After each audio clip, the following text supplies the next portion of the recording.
Living in containment with your narcissist can really up the stress levels to new heights. You will hear more of their abuse, be it subtle innuendos and sighs, or more overt put-downs, criticisms and raging. So how do we cope with this time of forced isolation with a narcissist? Hi, I'm Sophie from Trident Wellbeing, and I help those who are in abusive relationships who have left but still feel the effects of having been in one. If you like what I have to say, please subscribe and share, as this may be all the communication and support someone receives today. During this time where we are required to isolate, stay at home and not really interact with others, other than virtually with the outside world, it can be extremely lonely. However, if you also have to deal with an abusive personality, it can make it seem like pure hell. If you are on this site today, then you're probably searching for information, possible answers and direction for help. You may feel even more isolated than others that have been required to stay indoors. You may experience even worse cognitive dissonance, sadness and anxiety. So it is for you that I'm here today to help you with some tools for coping. There is nothing worse than feeling that you have nowhere to turn, no hope of change, and that more of the same awaits in the morrow. Narcissistic personalities we know have real issues, not that they would ever admit it though, nor will they ever really work on them. For this reason, you're going to see little change with their behaviour, nor will you hear any variations in their language.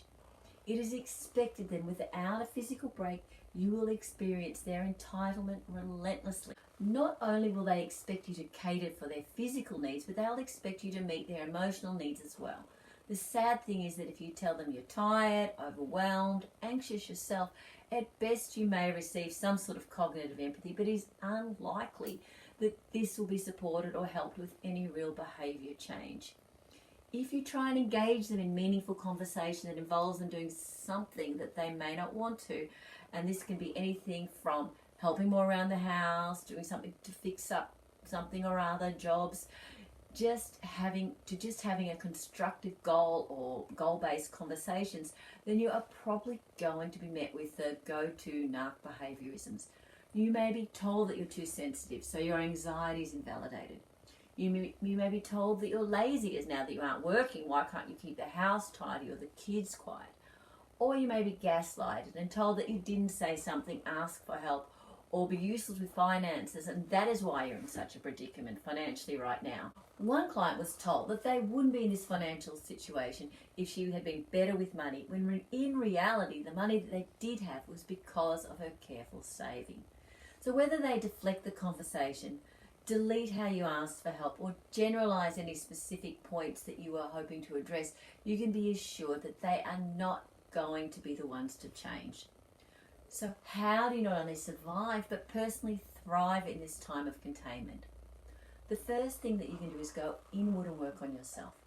This is the time to reflect on you, your behaviour and how you want to be. We are all responsible for our behaviour. We can't help our circumstances in this time, but you can control how you respond to the narcissist. Here's a trigger, you say, and I totally get that. So do you need to go deeper into who you are? What are your core values in relation to how you want to be perceived and who you want to be?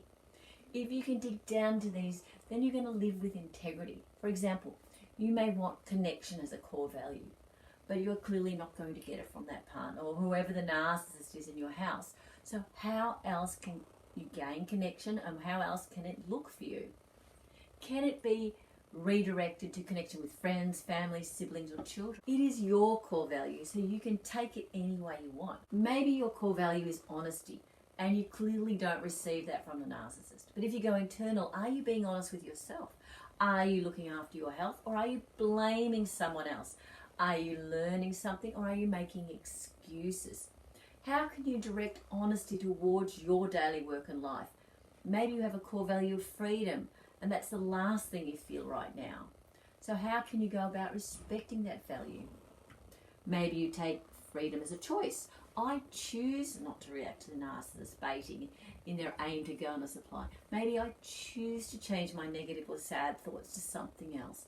No one can control your inner thoughts, but what we do know is that if we think the same thoughts over and over, we're going to feel the same way and then rewire those thoughts so much so that they become our personality.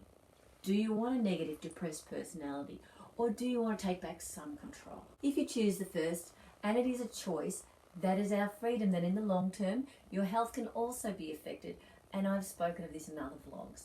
This time will present many challenges, but unless you work out your core values, you will be at the mercy of reacting to the narcissist and subsequent feelings that invokes. When those feelings become overwhelming, we shut down the neurons that facilitate creativity.